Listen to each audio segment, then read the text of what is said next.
qualification really is. Now I'm going to show an animation which kind of recaptures some of the things I've talked about, right? And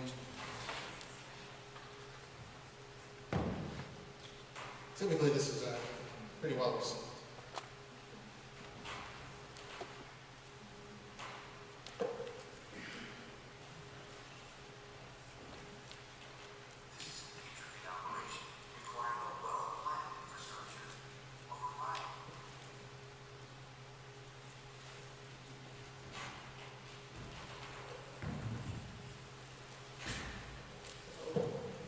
Strictly adhering to all individual state regulations.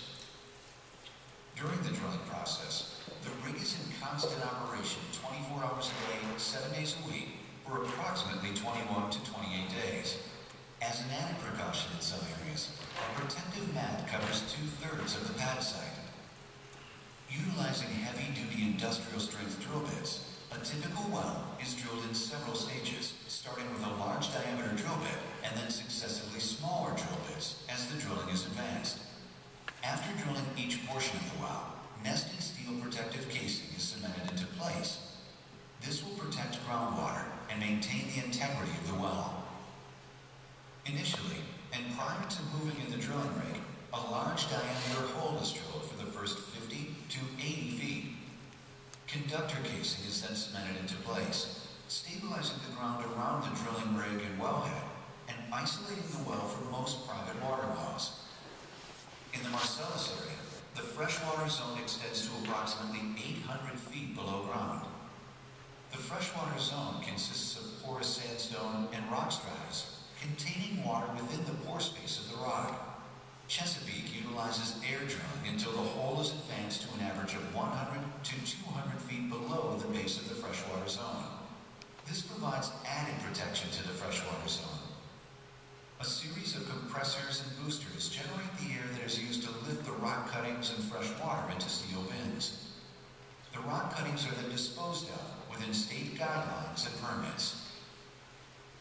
The drilling equipment is retracted to the surface and stored for the second stage of drilling. To protect the integrity of the hole and to protect the surrounding deep freshwater zone, a second layer of steel casing, called surface casing, is installed and cemented inside the newly drilled hole and conductor casing. Cement is pumped down through the surface casing and up along the sides of the well to provide a proper seal. This completely isolates the well from the deepest of private or municipal water wells. A blowout preventer is installed after the surface casing has been cemented. The blowout preventer is a series of high-pressure safety valves and seals attached to the top of the casing to control well pressure and prevent surface releases. Next, a small drilling assembly is passed down through the surface casing. At the bottom of the casing, the bit drills through the float equipment and cement, continuing its journey to the natural gas target area, as deep as 8,000 feet below the surface. The drilling method employed below the surface casing uses drilling mud, which is a non-hazardous mixture based on bentonite clay or synthetic thickeners.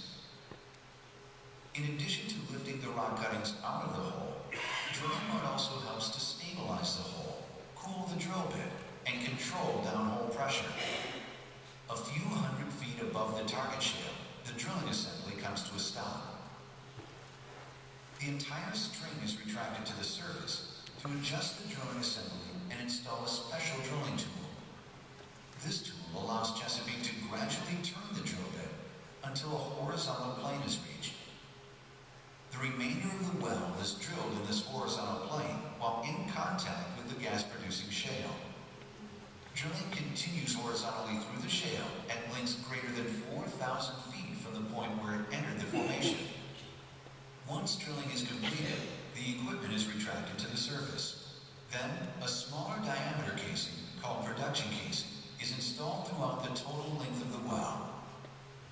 The production casing is cemented and secured in place by pumping cement down through the end of the casing. Depending on regional geologic conditions, the cement is pumped around the outside casing wall to approximately 2,500 feet above the producing shale formation or to the surface. The cement creates a seal to ensure that formation fluids can only be produced via the production casing. After each layer of casing is the well is pressure tested to ensure its integrity for continued drilling. A cross-section of the well below surface reveals several protective layers: cement, conductor casing, cement, surface casing, drilling mud, production casing, and then production tubing through which the produced gas and water will flow. 7 layers of protection. Horizontal drilling offers many advantages when compared to vertical drilling. Since horizontal wells contact more of the gas-producing shale, fewer wells are needed to optimally develop a gas field. Multiple wells can be drilled from the same pad sites. For example, development of a 1,280-acre tract of land using conventional vertical drilling techniques could require as many as 32 vertical wells, with each having its own pad site. However, one multi-well pad site with horizontal wells can effectively recover the same natural gas reserves from the 1,280-acre tract of land while reducing the overall surface disturbance by 90%.